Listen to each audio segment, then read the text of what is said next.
Welcome, class. This is chapter 11, creating products and pricing strategies to meet customers' need. Here are the learning outcomes related to chapter 11. What is the marketing concept and relationship building? How do managers create a marketing strategy?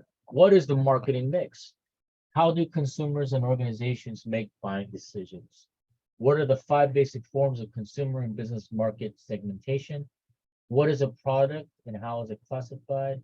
How do organizations create new products? What are the stages of the product life cycle?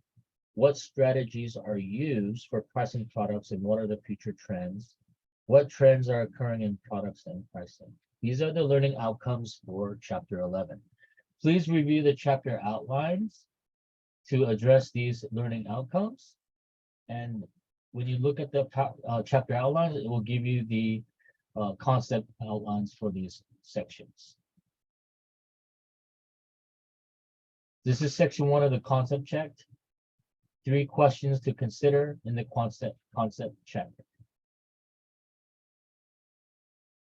Here's a video that I like to show you related to product mascots in terms of Mr. Clean, before and after.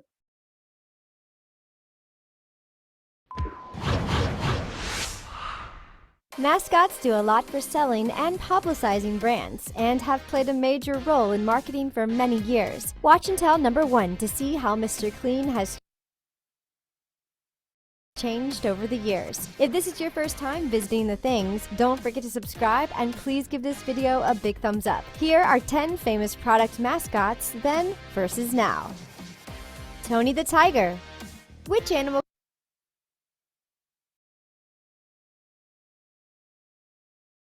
comes to mind if we say just 2 simple words, cereal and great? If you guessed Tony the Tiger, then you are absolutely right. This mascot is one of the most popular and recognized because of his amazing vocals. He also has a signature catchphrase and friendly look that appealed to both parents and children. When Tony first graced grocery shelves in the 1950s, he looked similar but not identical to the tiger we recognize today. Instead, his head was more of a football shape and his eye color was green instead of the current yellow cat-like color. Tony was created by Leo Burnett in 1951. Originally, Tony the Tiger was designed to target moms, who were the main grocery shoppers at the time, and their children. However, in recent years, advertising to children, especially when it came to sugary breakfast cereal, came with restrictions. As a result, Tony developed into an increasingly muscular athlete. Kellogg's has even changed to their advertising audience to dads, who have become the primary shopper of the household, according to an Ad Age article. One thing that has remained the same until recently, however, is Tony's voice. Up until his death, Thurl Ravenscroft, the same man who sang "You're a Mean One, Mr. Grinch," was responsible for Tony's voice.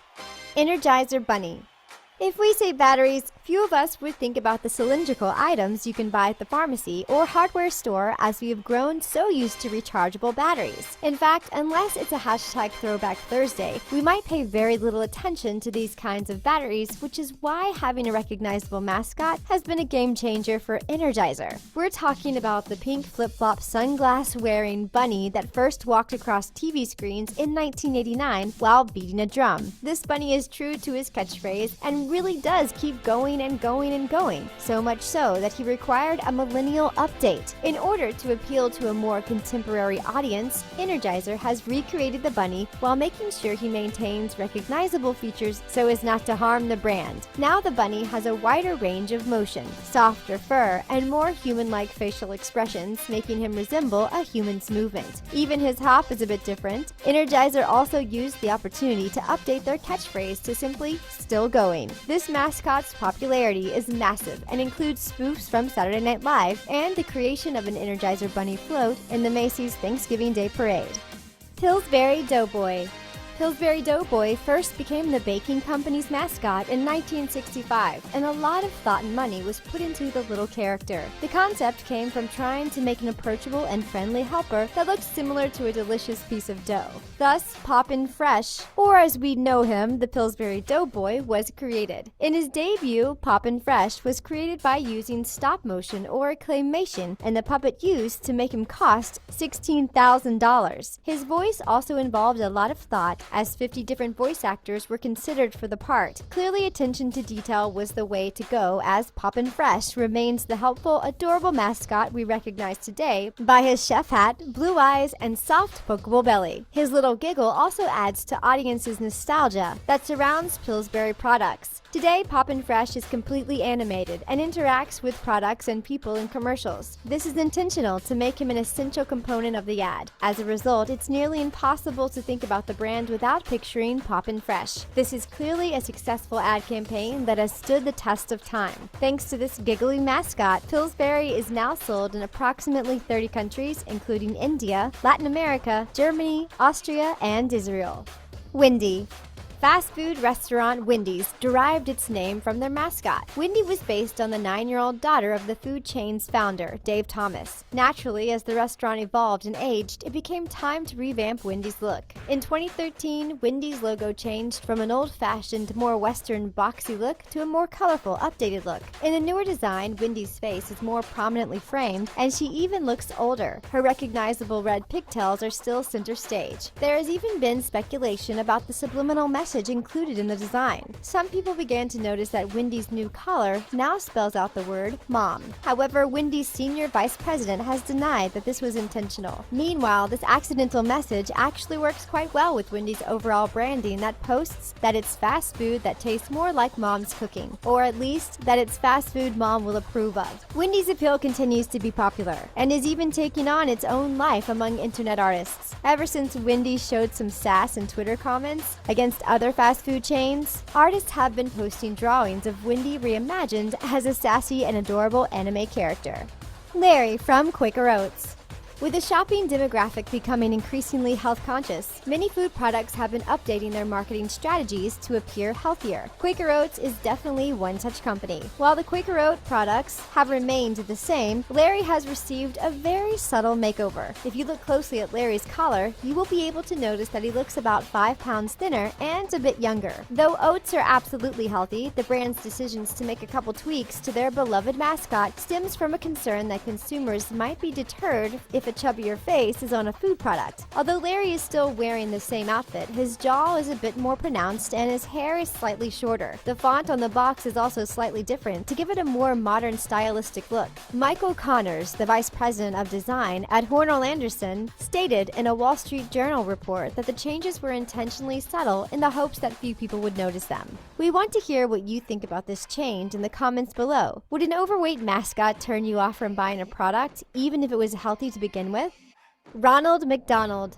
McDonald's decision to make over their red-haired clown mascot came from a new marketing strategy based on launching a social media marketing campaign. Naturally, the changing landscape of how consumers interact with brands demand that companies ensure their mascots evolve with the times. However, people are extremely overwhelmed with Ronald McDonald's new Twitter-ready look. Ronald traded in his yellow jumpsuit for yellow cargo pants and a vest over a striped red and white rugby shirt. For formal events, he has an alternate look with a red blazer and bow tie. The pocket of the blazer sports McDonald's recognizable golden arches. This design wasn't just created by anyone, but by Tony Award-winning theatrical costume designer for Beauty and the Beast, Anne Holdward. Further complications arose for the clown due to 2 contemporary issues. The first problem had to do with terrifying clown sightings that arose all over North America. This resulted in Ronald McDonald having to lay low and wait out the negative reputation clown imposters were generating. We're assuming that the popularity of the It movie also caused the clown's reputation some harm. The second obstacle has to do with the use of a clown as a mascot for unhealthy fast food. For this reason, Ronald McDonald has been doing most of his marketing work for the Ronald McDonald Charity Foundation.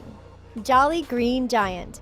In 1928, the original Jolly Green Giant was a white man who had a giant pea pod in his arms. This was inspired by a recent discovery of a giant pea in England. The design for the original Jolly Green Giant was inspired by the Brothers Grimm fairy tales that were popular as of the early 1800s. The Jolly Green Giant received his signature color and size in 1935 thanks to Leo Burnett Advertising Company. This new version of the Jolly Green Giant was everything his new and current name promised him him to be, as he appeared happy and to be of service in his large green form. His new look came complete with a backstory. He was from the Jolly Green Valley, where his job was to oversee the healthy growth of the crops. Not only is this jovial, colorful mascot responsible for the revolutionary way of preserving vegetables through canning and freezing, but he has also become a pop culture icon. If you find yourself in Blue Earth, Minnesota, you can check out the Green Giant Museum. Every summer, the town celebrates the Giant Days Festival and parade that includes giant painted green footprints on sidewalks. It's also possible to purchase vintage merchandise as well as visit the 55-foot statue of the Jolly Green Giant. Mr. Peanut.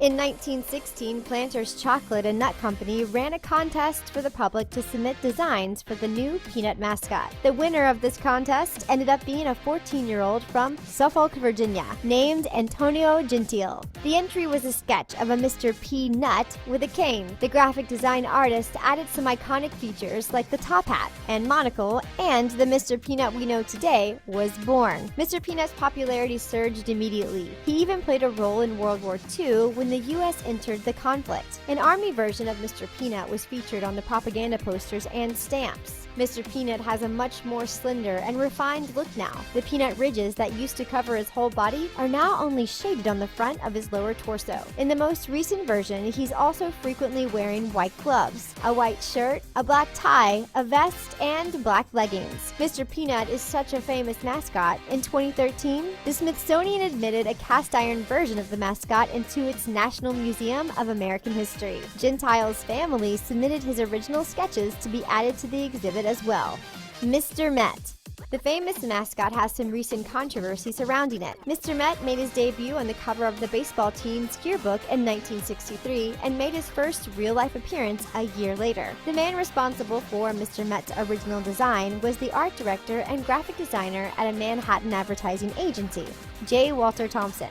He thought he'd create a mascot that resembled a caricature of a human. This is where the idea of a baseball in the place of a head came from. The original sketches ended up at the Mets head office, and it was decided that he would be the team's mascot. The design became much more refined, adding baseball diamonds for pupils, updating the uniform, and using the Mets baseball cap instead of the original orange cap. Despite Mr. Met's massive popularity in America, he has recently stirred up quite a controversy when his frustration got the best of him during a game. Heckling fans will frequently boo at games, especially when their team isn't achieving desired results. At one event, Mr. Met had had enough and reacted by flipping off the haters in the crowd. This went viral, and the Mets reported that the employee representing the mascot at the time had been fired as a result.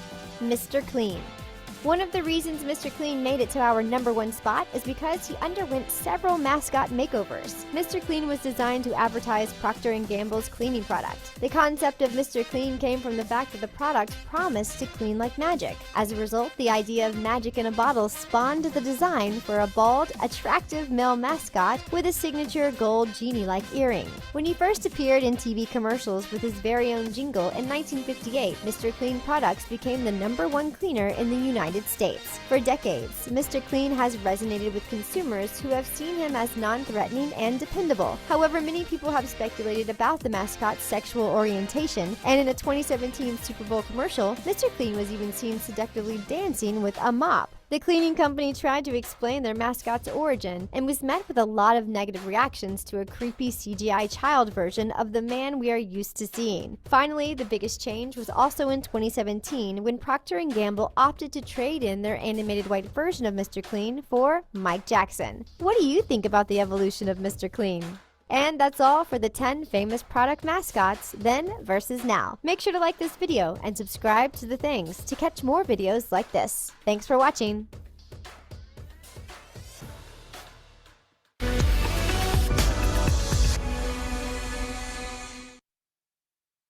So after looking at the evolution of mascots from then and now, what are your thoughts?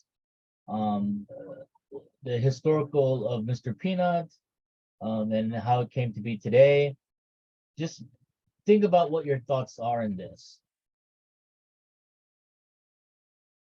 Here are some questions to consider when reviewing this YouTube video. And here's a table with examples of target markets for Marriott hotel brands in terms of pricing point and the target market. Here's some concept checks for section 2 on what is marketing concept and relationship building. Concept checks for section 3. What is the marketing mix?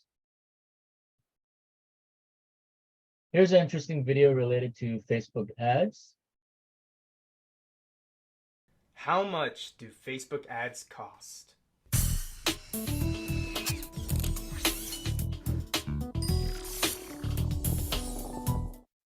This is a very difficult question to answer, primarily because there are so many factors that can affect your Facebook advertising cost. So before I dive in, I want to give you kind of a brief overview of how the Facebook advertising platform works. It basically operates as an auction. There's a certain number of advertising spots available because Facebook doesn't want people to only see ads. So for those spots, you have to bid against your competitors to get them. If you have no competitors, lucky you. If you have a lot, it's going to drive prices way up. Now, based on data from over $10 million of advertising revenue, I'm going to go through with you on the major factors that influence your Facebook ads cost and what you can do to reduce them. Number 1, your objective. Facebook makes you pick an objective before you take any further steps in your advertising campaign. And your objective depends on your goal. Do you want a lot of people to see your ad for brand exposure, but it doesn't really matter who clicks? Or do you just want clicks and want people to come to your website so you can retarget them later? Do you just want leads? You want people's emails? Or do you want sales, today or in the long term? As you can tell, there's a lot of variability there depending on your goals, and this directly influences your cost. All things considered, we suggest only focusing on one objective per campaign. That way it's streamlined and you know whether it's going to work or not. Number 2, your audience. We deal with a ton of data, so we do have those averages that everybody wants to know. When people ask how much do Facebook ads cost, they always want the black and white answer. So I'll go ahead and give you the black and white answer. These are the averages of the cost. Here's the country averages, the age averages, and the gender averages. If you want all the averages from 2015, go ahead and grab this ebook. You'll be able to nerd out and you'll be able to say, hey, I'm better than average. Or worse. You also have audiences based on interests, which is basically things you think your audience will like. In addition to that, you'll have custom audiences, which are basically warm audiences. People have interacted with you before. They've visited your website, they're on your email list, or they're even your previous customer. Make sure you upload your audience to Facebook and exclude it. No point in raising your costs by targeting people who you already like or bought from you. Number 3, ad quality and relevance. The higher your relevance score, the less you'll pay. Facebook directly confirmed this for us. In addition to that, we did our own experiment.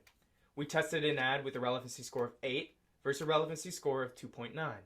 The ad with a relevancy score of 8 performed 4 times better than the one of 2.9 with the exact same budget. You'll also want to watch for frequency. Frequency is the amount of times the same audience or individual sees your ad on average. When people see your ad too often, this means 2 things. Your audience isn't big enough, and people aren't converting who are seeing it. You don't want to go above a relevancy score of 3. Now, there are exceptions to that rule, but all things considered, once somebody's seen your ad 3 times and they haven't converted, it's time to split test and try something new. Split testing involves picking one variable and seeing if changing that can result in a change in conversion, clicks, or optimization. Number 4, ad types. There's so many different types of ads on Facebook, over 10 as of this video. And you want to choose the ad type kind of based on everything we've talked about so far. Your objectives, your audience, and your relevance. So, if you're looking for leads, you want lead ads. If you're looking for more interactions and website visitors, maybe you want carousel ads. If you just want to drive brand awareness, maybe video ads. All of this depends on who your audience is and what objective you're going for. There's no one-size-fits-all approach to this. It involves a lot of testing and a lot of trial and error. I know everybody who watches this just wants one concrete answer. So for that, I'm going to tell you one. If you're going to pick one ad placement with one objective, I suggest the desktop right column for those who you're retargeting. In other words, your email list, your previous customers who you want to buy again, or your website visitors. Number 5, time of year. There's certain times of year where advertisers flock to Facebook. It's during these times that there's a lot of competition for bidding, and the cost of Facebook ads will absolutely soar. Think about the Super Bowl and how much it costs for an ad then. It's the same for things like Black Friday, Labor Day, or any holiday sale. In 2015, in November and December, some small businesses were complaining that they couldn't even spend their budget because of all the competition going on. So, hopefully this answered your question about how much do Facebook ads cost. I know it's not so black and white, but make sure you download that free ebook with all the graphs on the basic demographic data. It's everything from 2015 and based on $10 million of advertising spend.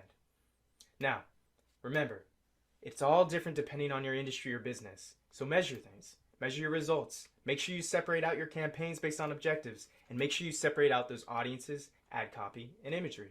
You want your ads to be relevant, and you want the frequency to be low. So with that said, I'll see you soon. Until next time, ciao.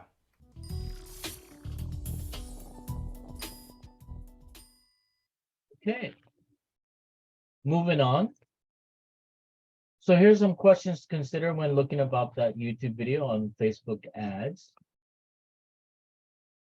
This is a diagram from Exhibit 11.4 in your textbook about the consumer purchase decision making. Taking into account cultural, individual, and psychological factors, we take the step 1, need recognition, search for the information. What are some of the alternatives? Then we decide to purchase. And what is the post-purchase behavior? Do we have buyer's remorse? Are we satisfied with the purchase and no regrets? All of this are taken into account. Concept check for number 4. How do consumers and organizations make buying decisions? Based on this table, you're looking at consumer market segmentation based on demographic, geographic, and psychographic segmentation. Psychographic in terms of interests, values, and attitudes. Benefit segmentation. What are the benefits provided by the goods or services that is purchased? Okay. Here's some continued table regarding Fritos, Doritos, and Tostitos. What is their market niche, the demographic it caters to? Concept check for number 5. Here is an exhibit of 11.5. What is considered tangible and intangible attributes? Remember when we talked about extrinsic and intrinsic value in terms of motivation? I talked about in that chapter. We're looking at tangible. What is something you could touch that is of value? And what is it that is not touchable but has given value in terms of that purchase? And this chart explains how the product could create that value. It could be just the image brand, the packaging, the color, maybe the warranty that that product offers. And table 11.4 covers the classification of consumer products. Who's the consumer? Who's the product examples? And what is the degree of effort?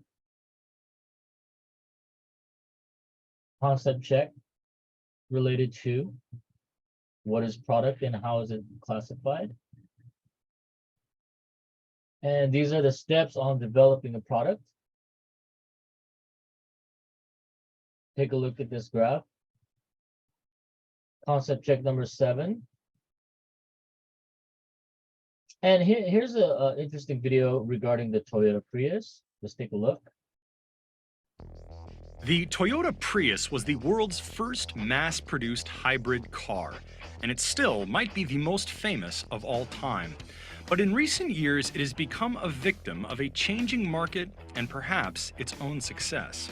The nameplate was once synonymous with hybrids and a symbol of the automotive future. The Prius catapulted Toyota to the lead of the hybrid market and showcased the innovative prowess of a manufacturer often reputed to be conservative, even a bit boring. But now, sales of the Prius are falling. After Prius took off, rivals took notice, and competition has grown. Gas prices have also fallen, and engines have become more efficient, making hybrids a tougher sell for many customers. And with fully electric vehicles from makers such as Tesla now capturing the attention of buyers and automakers, the trailblazing Toyota Prius is no longer the cutting edge of eco-conscious driving. Hybrids are not going away anytime soon, but the question for Toyota is, does the Prius brand still have a bright future? And what does that look like? It is important to understand how much of a breakthrough the Prius was when it first came out. It was a totally new technology that boasted unthinkably high gas mileage, and it became more popular as consumers increasingly worried about the price of fuel and about the environmental impacts of gasoline emissions. In the US, Honda beat Toyota to market by a few months with the Insight, which also happened to beat the Prius in fuel economy. But that vehicle was a small two-seat car with only a manual transmission, and air conditioning was optional. Even in the US, the Prius was the first hybrid that could truly compete with ordinary gasoline engine cars. Its EPA fuel efficiency rating at that time was 48 miles per gallon, far better than just about anything else on the market. The second generation Prius was particularly popular and introduced the futuristic styling that became a signature of the line. Perhaps knowing that many of its customers would be early adopters and well-heeled buyers looking for a highly fuel-efficient choice, Toyota also made the smart decision to pack the Prius with technology and other features that were relatively rare at the time. From the very beginning, the car was something of a phenomenon in the automotive market. It was an affordable, accessible vehicle that appealed to a wide audience, including customers who had the money to spend on luxury vehicles or sports cars, and might not normally buy a Toyota. So when the Prius first came out, it was really a very innovative product. It was not like anything we've really seen. A hybrid vehicle. It was a little scary for some people, but it was really very popular. In fact, there was a really long waiting list for it because it really stood for really high fuel efficiency and whatnot. And it was something to be seen in. The car was known for attracting attention from Hollywood actors such as Leonardo DiCaprio and Cameron Diaz. It was also a fixture in popular culture, featured prominently on television shows such as Comedy Central's South Park and HBO's Curb Your Enthusiasm. A character on the Showtime TV show Weeds, a drug dealer, bragged that the car's quiet electrified powertrain made it good for sneaking up on people. It was almost a brand of its own. Not exactly a Toyota, just a Prius. But the Prius's time at the top was bound to end. Sales peaked in 2012 and fell from there. And it isn't that hybrid sales have been falling. In 2000, the Prius had 59% of the hybrid market in the United States. Its share peaked the next year at 77%. But by the end of 2018, the Prius family's share had shrunk to 19% of the total. During that time, the total hybrid and plug-in share of the car market grew from 0.1% in 2000 to 2.7% in 2018. There were a few factors that contributed to the Prius's decline. Part of the trouble was simply competition. For a time, Prius practically owned the hybrid category. It was far ahead of competitors in terms of technology, and the company had a strong brand in the Prius name. But over time, others caught up, and hybrid technology lost its novelty. Soon, it became a feature customers could opt for when picking out a vehicle. Now, many automakers, including Toyota, sell electrified versions of sedans, sport utilities, crossovers, and even pickup trucks.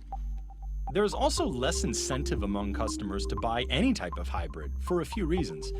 First, internal combustion engines have improved considerably. Automakers are squeezing more power out of smaller, more efficient engines, often by using features such as start-stop technology, forced induction, and others.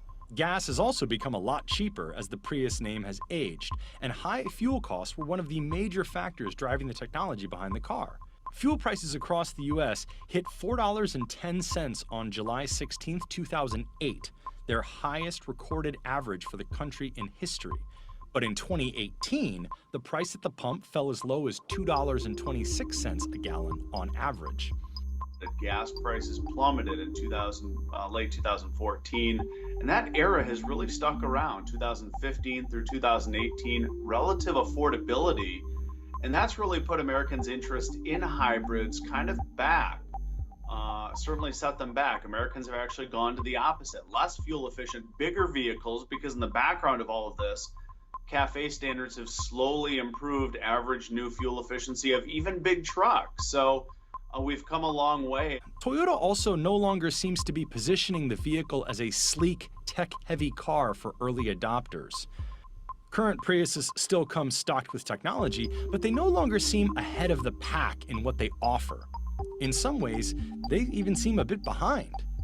This doesn't mean the Prius is a bad car. For example, Consumer Reports still recommends it. Yeah, we liked it from the beginning, and we still like the Prius. I mean, the Prius is kind of like the eat your vegetables car right now. I mean, it's a car that really does everything very well. It's reliable. It's got safety features, the top safety features. It's got a lot of value, and it's got great fuel efficiency. So it's a really smart car to get, but no, it's not as sexy as some of the competitors. It just no longer looks like the most revolutionary vehicle in fuel-efficient driving. Perhaps that honor now goes to Tesla, which has upset the automotive world with its boldly designed pure electric sedans and SUVs that emphasize luxury and performance. And for people who really want to stand out and they want to have something that's innovative and showing that it's about the future, they're going to things like the Tesla Model 3. I mean, in Southern California, that's really the hot car. That's the car that's really about the future, not the Prius anymore. The Prius was exceptional among cars in that it was a more affordable vehicle that could still lure buyers who might otherwise opt for a luxury sedan or high-end sports car. But now many of those early adopters and well-heeled eco-conscious drivers are flocking to Teslas, say many industry observers. Furthermore, Tesla's success has now spurred rival automakers to play catch-up with it in the way they once did with Toyota. Now practically every major automaker is racing to launch pure electric vehicles of all types and at all price points. In fact, industry observers have said Toyota is actually a bit behind in the development of pure electric vehicles. Toyota is determined to keep hybrid vehicles relevant, even if it means releasing its own intellectual property to potential challengers. In April of 2019, the automaker said it will allow competitors royalty-free access to its 24,000 patents on hybrid vehicle technology through 2030 in a bid to encourage the wider adoption of hybridization. I think in some ways Prius has been a victim of its own success, right? It started that revolution that has rolled out so that there are many other choices now when it comes to alternative fuel vehicles.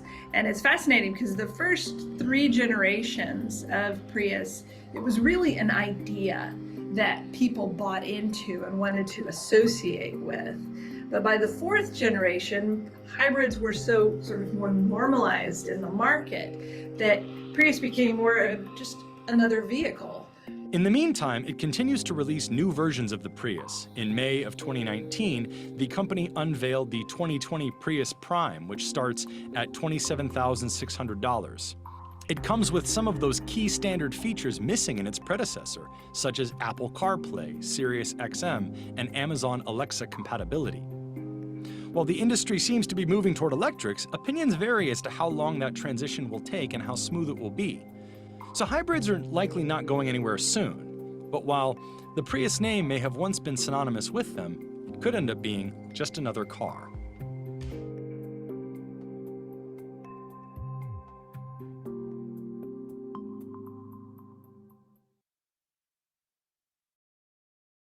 So, review this video one more time and tell me your thoughts. These are some questions to consider when reviewing this video again. And think about the questions when reviewing that video one more time.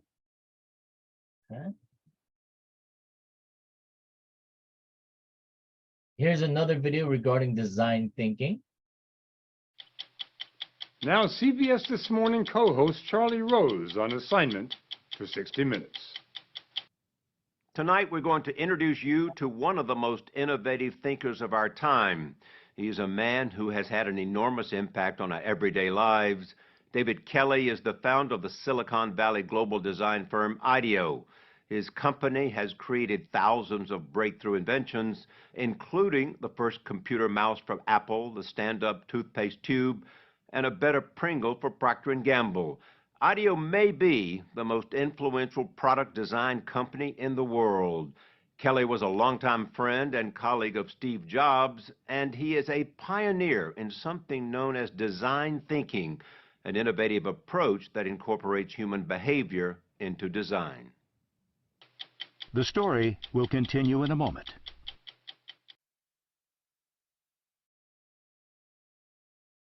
The big thing about design thinking is it allows people to build on the ideas of others. Instead of just having this one thread, you think about it. I come up with an idea, and then somebody from somewhere else says, "Oh, that makes me think we should do this," and then we could do that, and then you get to a place that you just can't get to in one mind. If you follow David Kelly around IDEO, you can see how he has infused that thinking into the legendary Palo Alto firm he founded more than 20 years ago. Breakthrough ideas happen every day here. The key to unlocking creativity at IDEO may be their unorthodox approach to problem solving. They throw a bunch of people with different backgrounds together in a room. So you're in the business end? Yep. My background's in software engineering. Journalism. Aerospace engineer. Doctors, opera singers, and anthropologists, for example, and get them to brainstorm. You got to have a certain culture. You got to have collaboration. You got to have diversity. You got to have an anthropologist and a business person and an engineer and a computer scientist. All of those kinds of. You got it. That's the hard part. Is the cultural thing of having a diverse group of people and having them be good at building on each other's ideas. They encourage wild ideas and visualize solutions by making actual prototypes. But the main tenet is empathy for the consumer, figuring out what humans really want by watching them. If you want to improve a piece of software, all you have to do is watch people using it and see when they grimace and then correlate that to where they are in the software, and you can fix that, right? And so the thing is to really build empathy. Try to understand people through observing them. In other words, their experience will communicate what you need to focus on. Yep, exactly. It is a concept that had its genesis in 1978, when Kelly and some Stanford pals took the notion of mixing human behavior and design and started the company that would eventually become IDEO. One of their first clients was the owner of a fast-growing personal computer manufacturer by the name of Steve Jobs. He made IDEO because he was such a good client. We did our best work for him. We became friends, and he'd call me at 3 o'clock in the morning. At 3 a.m.? Yeah, we were both bachelors, so he knew he could call me, right? So he'd call me at 3 o'clock, and he'd just, like, with no preamble, "Hey, it's Steve." First, I knew if it was 3 o'clock in the morning, it was him. And there's no preamble, and he'd just start. He said, "You know those screws that we're using to hold the two thing on the inside?" I mean, he was deep into every aspect of things.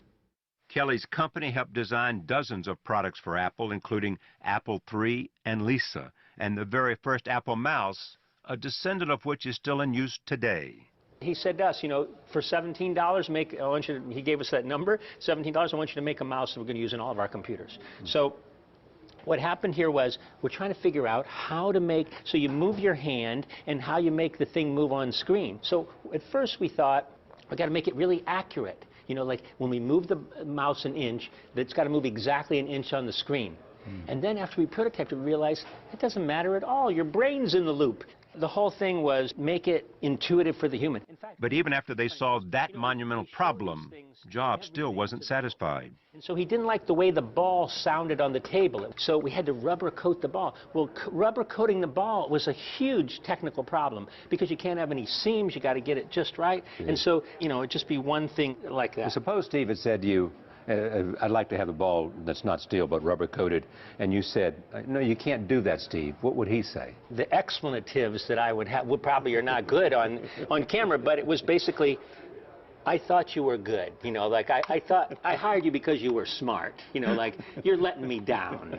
Since then, design thinking has led to thousands of breakthroughs, from redesigning Xylus kitchen tools so they're easier to use, to coming up with a heart defibrillator that talks to you during an emergency. So it talks to you, and it shows you visually what to do. And they came up with TiVo's thumbs up, thumbs down button. It makes your TV smarter, right? Because you give it the thumbs up or thumbs down, and your TV learns what you like and what you don't like. It's why Steelcase, a company that has been building furniture for 100 years, turned to IDEO to reinvent the classroom chair. This is one of my favorite things. I want you to sit in this chair. Oh, I love this. So really this is for kids, right? So well, I'm a kid, so there you go. You're perfect. So when we looked at that old wooden thing with the dog egg leg kind of stuff, and if you just watch kids and see what they need, what do they need? Well, the main thing they need is a place to put their backpack. Right. So you got a place to put your backpack, and then they need it to. They're fidgety. They want to move around, so you put it on wheels, right? And in getting in and out of it, you know, you need to this. So it's not rocket science. It's what? It's empathetic. Empathetic. It's empathetic to people. Like really, like try to really understand what they really value. Now they're working with clients all over the globe. They're using the same intuitive human point of view to improve access to safe drinking water in India and Africa, redesigning school systems in Peru, and helping North Face expand their brand into China. Kelly has always been good at coming up with ingenious solutions to everyday problems. His first job was at Boeing. He was part of a team that designed the lights around the passenger windows, as well as a milestone in aviation history, the Laboratory Occupied sign. But he says the seeds of who he is today can be traced to his childhood in Barberton, Ohio, the passenger tire capital of the world, where he learned the value of building with his hands. In my family, if the washer broke, you didn't go order the part. You went down, tore the washer apart, and tried to make a new part to fix it, because that was part of the game that, you know, we're capable of fixing things. And that was something that was part of you too. You were a tinkerer who wanted to take it apart and put it back together. One of the best stories my mother tells, I took the family piano apart, but it wasn't that interesting to put it back together. So the piano sat there with this big harp kind of thing hanging out of it for most of my childhood. He was in his 20s, working unhappily as an engineer, when he heard about Stanford University's product design program. What he learned there would transform his life as a design thinker. And so what happened when you came to Stanford? So I get to Stanford, and it was heaven. Stanford was the synthesis of kind of art and engineering, and it was wonderful. It was shortly after that Steve Jobs came into the picture. For over 30 years, they worked together and were close friends. What's the biggest misconception about him? I think the misconception is around that he was kind of like, you know, like malicious. He was like trying to be mean to people. He wasn't. He was just trying to get things done, right? And it was, you just had to learn how to react to that. He did some lovely things for me in my life. Jobs introduced Kelly to his wife, Casey Branscombe. And Steve Jobs was also there for Kelly when the unthinkable happened. In 2007, Kelly was diagnosed with throat cancer and given a 40% chance of survival. Jobs, already suffering from his own deadly cancer, gave him some advice. He came over and said, look, you know, don't consider any alternative. Go straight to Western medicine. Don't try any herbs or anything. Why do you think Steve said, don't look for alternative medicine, go straight to the hard stuff? I think he had made, in his mind, he had made a mistake that he had tried to cure his pancreatic cancer in other ways other than, I mean, he just said, don't mess around. You know, when we both had cancer at the same time was when I got really close to him. And I was at home, you know, like sitting around in my skivvies, you know, waiting for my next dose of something. And I think it was the day after the iPhone was announced. And he had one for me, right? An iPhone. You know, your own iPhone delivered by Steve Jobs right after it comes out. It was a lovely feeling. So he decides to hook it up for me. So he gets on the phone to AT&T, and he's going to hook up my phone. And it's not going well. So this is such good news for me. Eventually, he pulls the I'm Steve Jobs card. You know, he says to the guy, I'm Steve Jobs. I'm sure the guy on the other end says, yeah, buddy, I'm Napoleon. You know, like, get out of here. Right?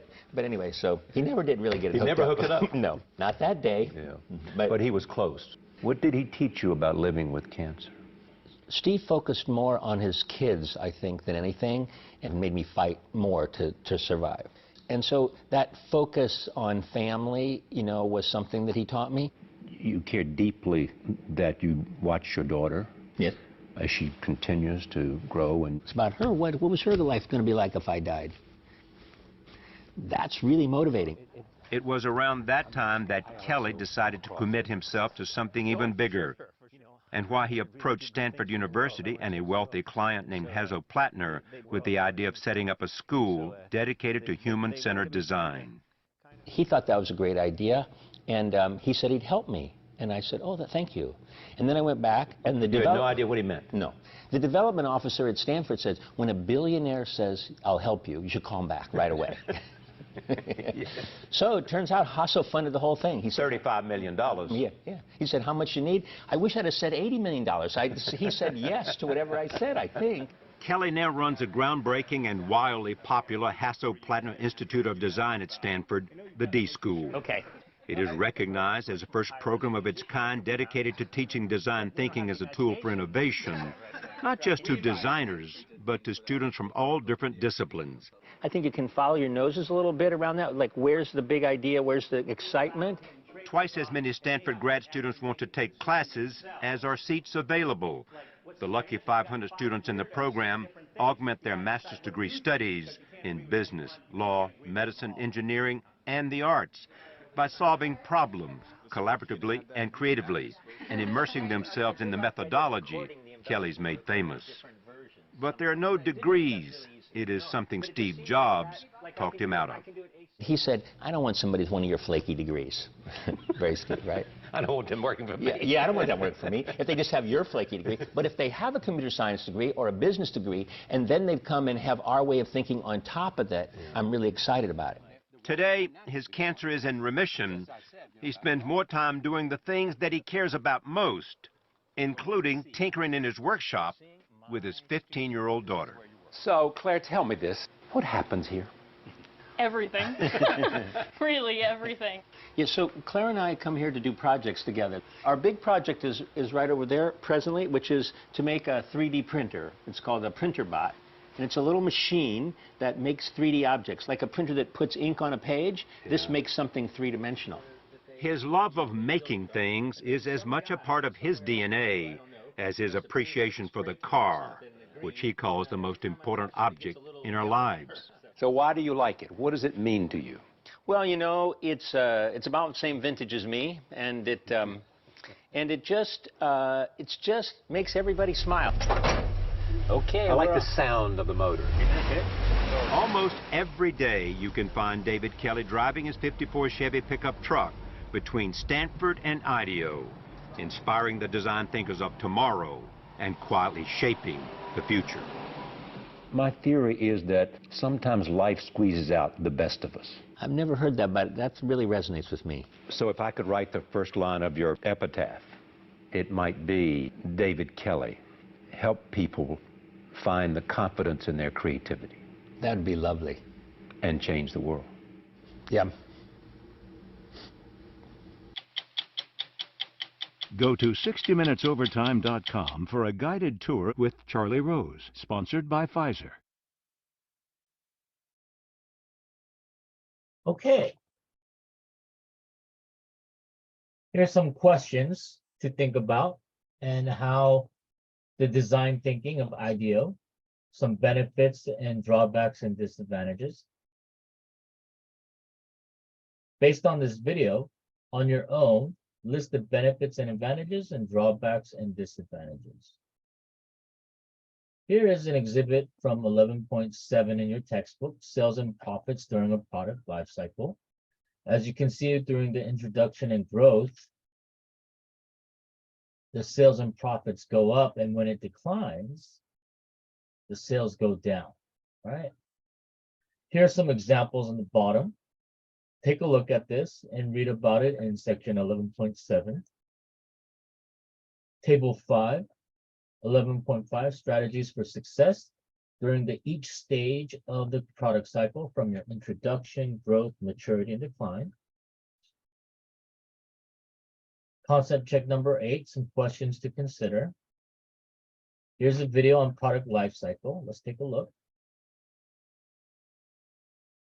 This is Will Mitchell from Startup Bros, and I wanted to talk about something that I think is very important when it comes to business, but not many people talk about it. And you know, if you're going into the e-commerce business or any type of startup business, right? If you're starting a company from scratch, you really have to know what the product life cycle is and how to kind of intuitively read it and figure out, you know, your business and your customers, where are they at in this life cycle, because not only is it going to dictate, you know, the kinds of actions you should be taking when starting your business, but it could actually determine the success or failure of your business.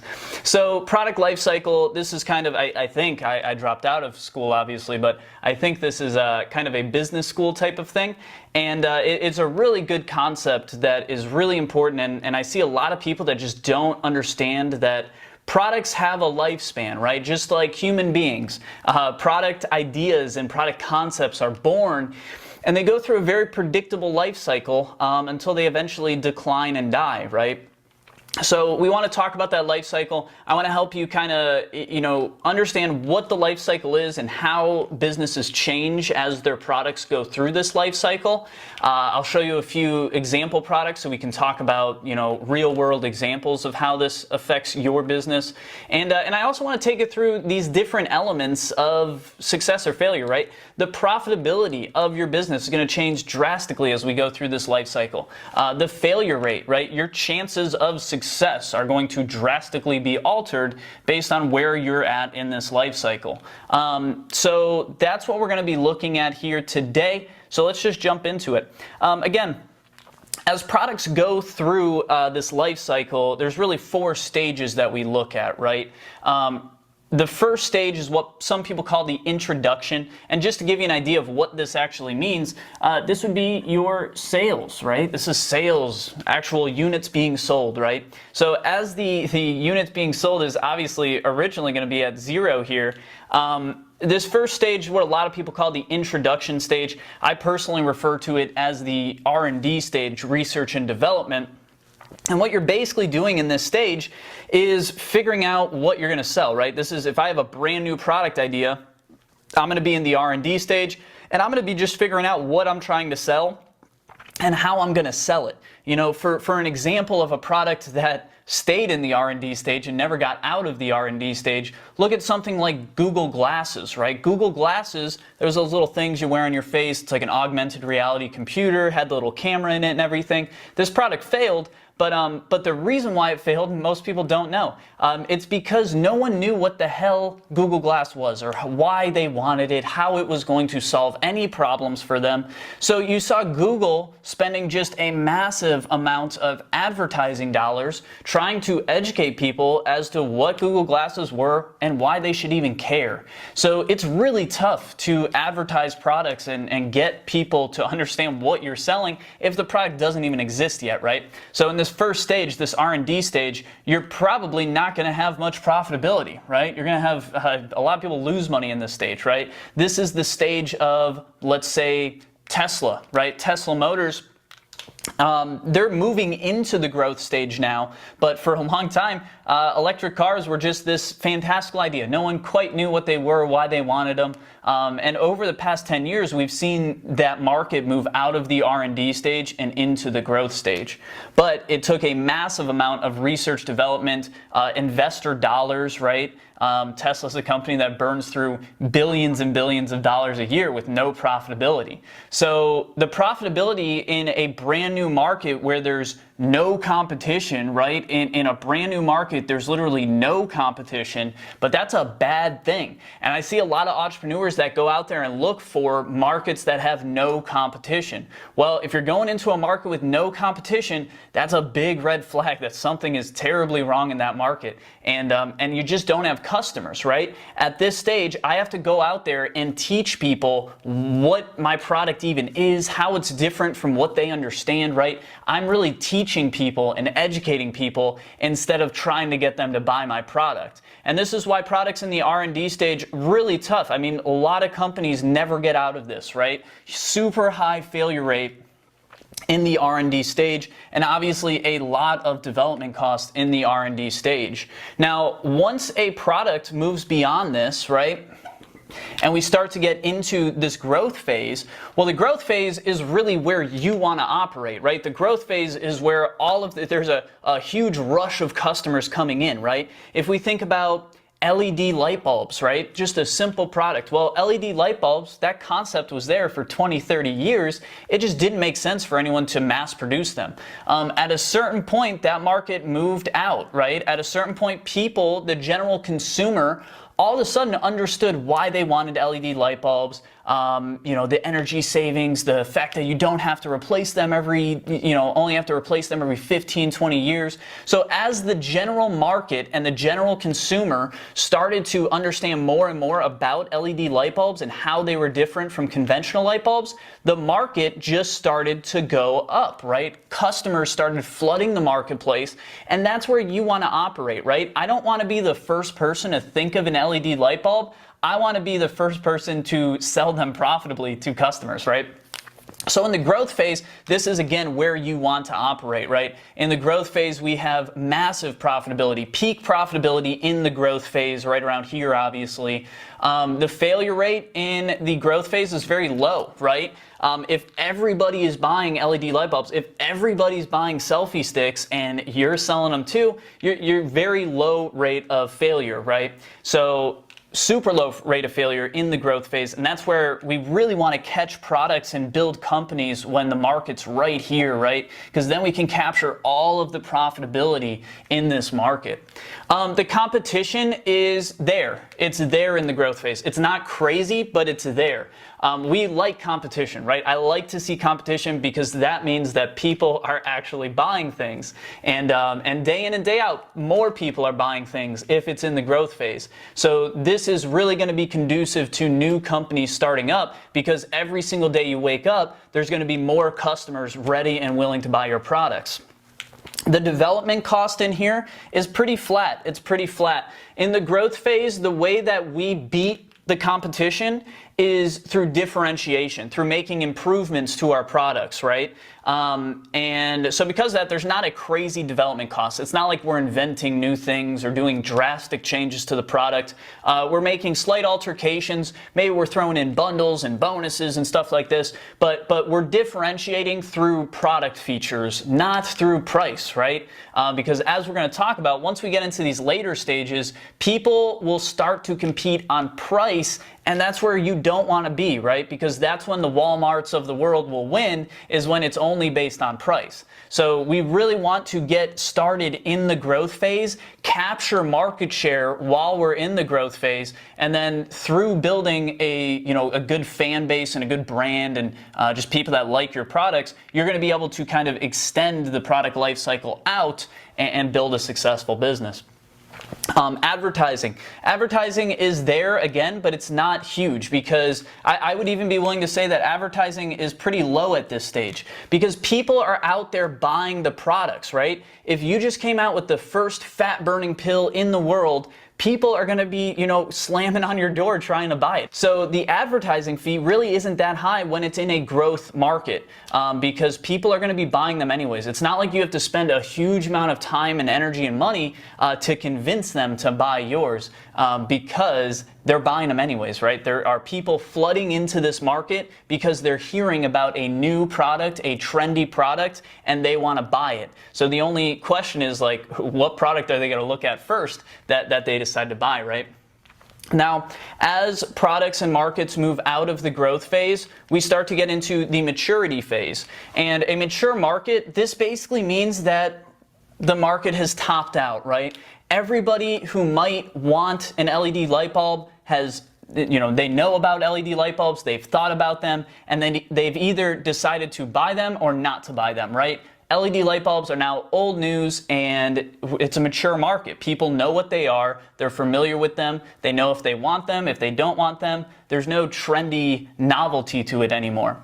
So in the maturity phase, all of this changes, right? All of this changes. The profitability of your product in the maturity phase is going to be flat. It's not going to be unprofitable, but you're going to see diminishing growth. You're no longer going to be growing as quickly as you were in the maturity stage. The failure rate is much higher in the maturity stage. Now, if you got started in the growth phase and you made it to the maturity phase, you're probably in good shape and your failure rate's going to be pretty low. But if you are just getting started with a business and you're entering into a mature market, your failure rate is going to be through the roof, obviously.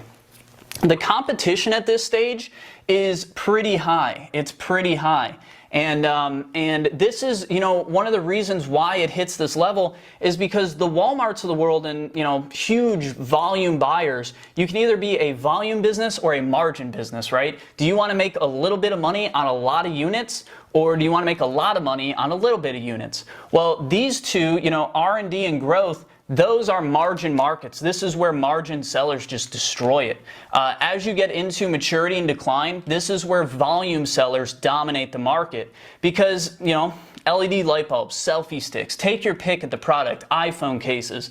When the market's here, the Walmarts of the world don't want to go out and buy 10 million LED light bulbs, right? They're too scared to do it because the market's too uncertain. It's shaken, right? There's differentiation happening all the time. You could come out with a product feature that completely, eliminates and makes obsolete all the other LED light bulbs out there. So the Walmarts of the world don't want to buy 10 million units in these two stages. Once a market gets to the maturity stage and there's a consistent, predictable sales flow there, that is when the Walmarts of the world will come in. And, if you're buying your product at $10 for 100 pieces, well, once the market gets into maturity, you're going to see the Walmarts of the world come in and say, hey, you know what? You're selling you're selling 100 units for $10 to this guy. I'm Walmart, and here's what I want to do. You give me, I don't know, let's say 10,000 units, right? Which is a small order for Walmart. You give me 10,000 units, and you give them to me at $7 a piece. Now, all of a sudden, you literally cannot compete anymore with this volume seller, and there's nothing left to differentiate, right? So what happens now, of course, is people start to compete on price. You are sitting there with a bunch of products and you're watching Walmart bring the price down and down and down. And this is when price wars begin. And honestly, the demand is also starting to diminish in the maturity phase as well. So this is when you really see markets start to turn, and all of a sudden, it's not a rapidly growing product market where you can, grab market share and build a business. All of a sudden, it's you competing with the products that are on Walmart shelves and things like that. And obviously, that's not what we want to do because they are volume sellers, right? You don't want to go out there into the cheeseburger business, the fast food cheeseburger business, because McDonald's, that volume seller, would just wreck you. You can't, there's no margin. So this is really where we start to not like markets. And again, if you start in the growth phase, you can do things. You can capture brand equity. You can get fans that are interested in your brand and prior customers that you can sell more things to. So if you get started in the growth phase, you can easily extend that out. And that's called a product lifecycle extension. You can extend it out through clever branding and just running a good business, which you can absolutely do. But the key is you can't get started in the maturity or the decline phase. That is when things start to really go bad for new people. So the development in the maturity phase is, it's almost non-existent. This is when products become commodities, right? If we think about the smartphone market, right? When smartphones first came out, when Steve Jobs announced the smartphone market on day 0 right here, he said, hey, I got this thing called the iPhone. It's touchscreen. It's got one button. You can do text messaging, music, movies. You can do YouTube videos, internet. This is the smartphone. Well, that was in 2006, right? And what did he launch that against in 2006? These little Blackberries and things like that and Sidekicks.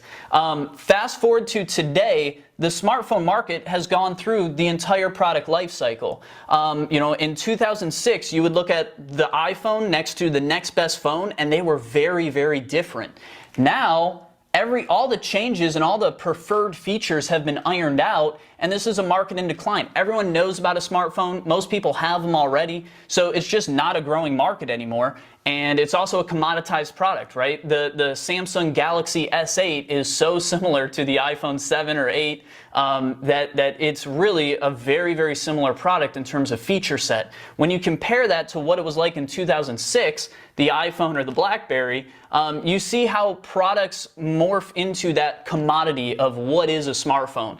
So that's going to happen to everything. That's going to happen to everything. So there's very low development cost here because it's probably a commodity. The consumer kind of knows what they want, right? Do they want a selfie stick with a Bluetooth button or without a Bluetooth button? Well, that's a question when you're growing, but here, people have already made that choice, and it's very clear to the market what features are going to sell and what features aren't, and all of the competitors' products start to look very similar in the maturity and the growth phase. So very low development costs because, again, we're starting to compete on price at this point.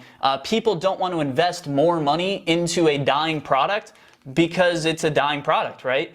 They would much rather lower the prices and get the units out of their warehouse. So that's what happens there.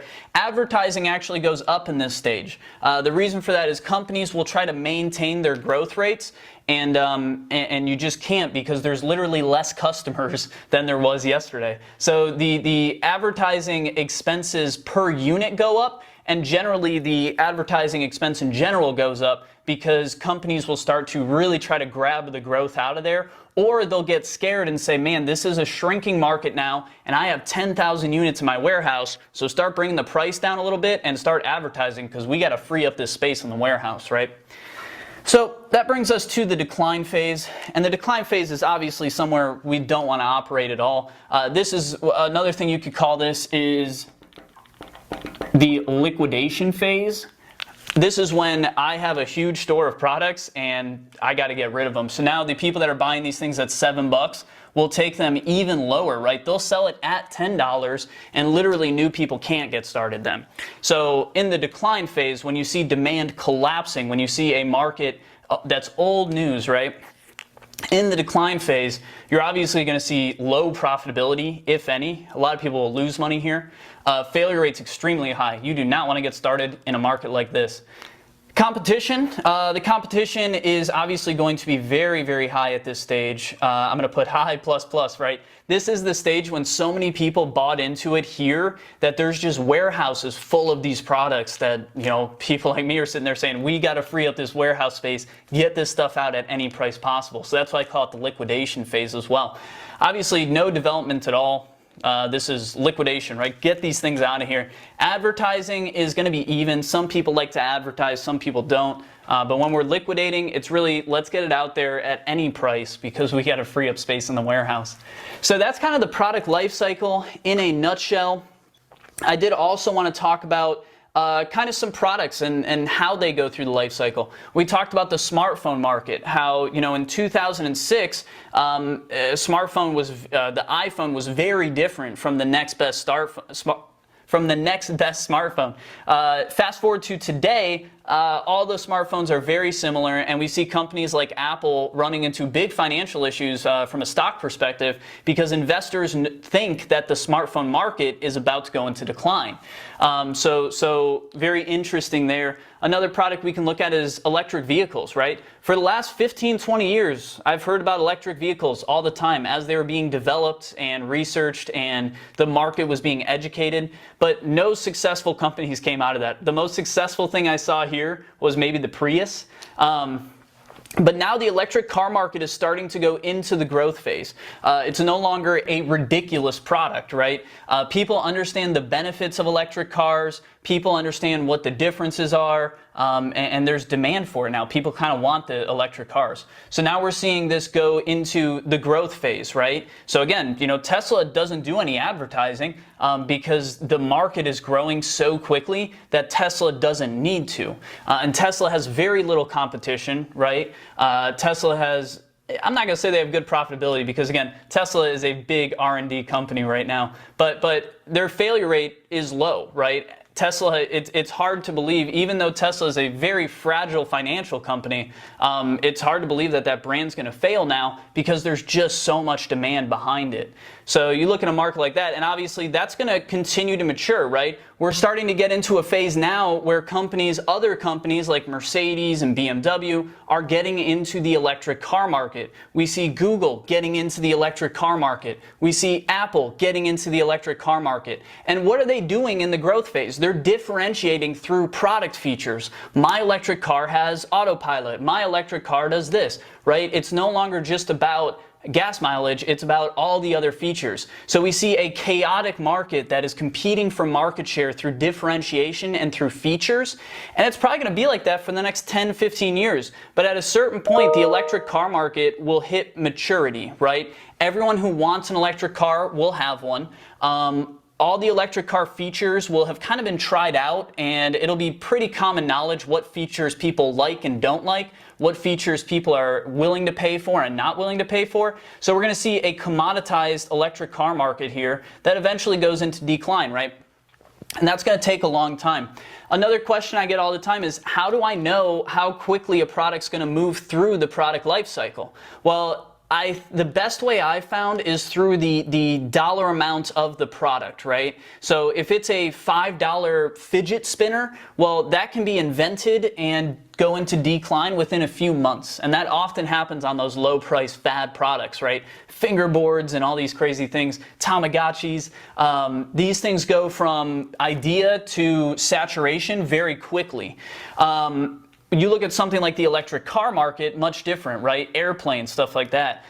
These things take years and years and years to develop, and then they have lots of growth in front of them because the price is so high. So I think based on the price of the product, what people are buying it for, that kind of dictates how quickly we're going to go through the product life cycle. And then the other question I always get is, how do I know where my product is in the life cycle? The best way I've found is to just...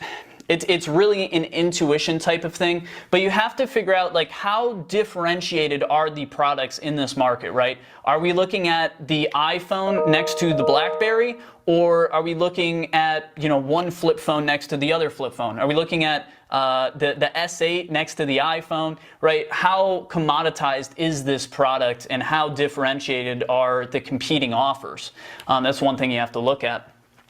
So that's kind of the product life cycle in a nutshell. Again, obviously, when you're starting a company, the optimal place to start a company is going to be right there once we get into the growth phase. I don't want to be first to market. I want to be second to market, right? So you don't want to be Google coming out with Google Glasses, because they lost a fortune just figuring out what the hell people wanted, educating the market as to what Google Glasses were and why you should want them.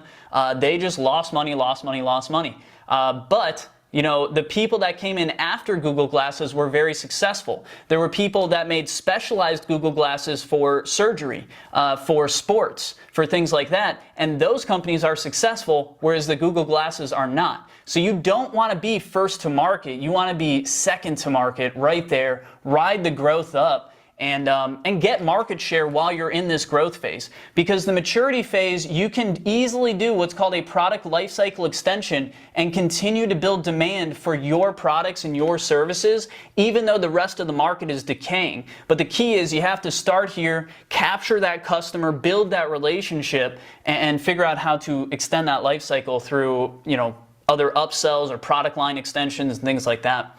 So guys, that is the product life cycle, and hopefully it was very helpful for you. Again, I think this is one of the most important things to think about when you're first starting a company or selling a new product. You have to think about the general market and where this product is in its life cycle. So hopefully this helps, and hopefully you can use this perspective when you're starting your company. Guys, if you want to see us make more of these videos, subscribe, give us a like, and also let me know in the comments what you want to see me do on this board next. So hopefully that helped, guys. Product Lifecycle, Will Mitchell, StartupRoast.com. Okay, I know this 23-minute video was long, but it does give a detailed analysis of the product lifecycle. Here are some questions to consider for that video. Here are some concept checks for section 9. And exhibit 11.9, traditional advertising and targeted marketing using big data. And here's some information on pricing strategies. Let's take a look at this. Professor Ira here again, the Marketing Minute Guy, explaining the three main pricing strategies: profit, sales, and status quo. The profit approach is all about money, as the name suggests. Marketers will typically measure by something called profit margin to determine if they are on track. The sales strategy is very straightforward, as marketers use dollar volume, unit sales, or market share to find out how well they're doing here. Future market domination drives this approach. Lastly, a status quo objective may be selected for non-growth markets, as the marketer tries to leverage other areas of the marketing mix, such as promotion, product, or distribution, to gain competitive advantage. Check out all the marketing minutes at marketingminuteguy.com. Okay. Here's some questions to consider in pricing strategies on the YouTube video that you saw on the previous slide. Concept checks for section 10. All right. So although after this is section 10, the PowerPoint slide ends here, you may want to consider reviewing the chapter outlines one more time in the PowerPoint slides for chapter 11. It does give you all the explanation of each concept check and learning objectives for chapter 11. Please feel free to contact me via Canvas and email. You could also text me or message me on my mobile number, and I will answer any questions. And please review the PowerPoint slides and the chapter outline.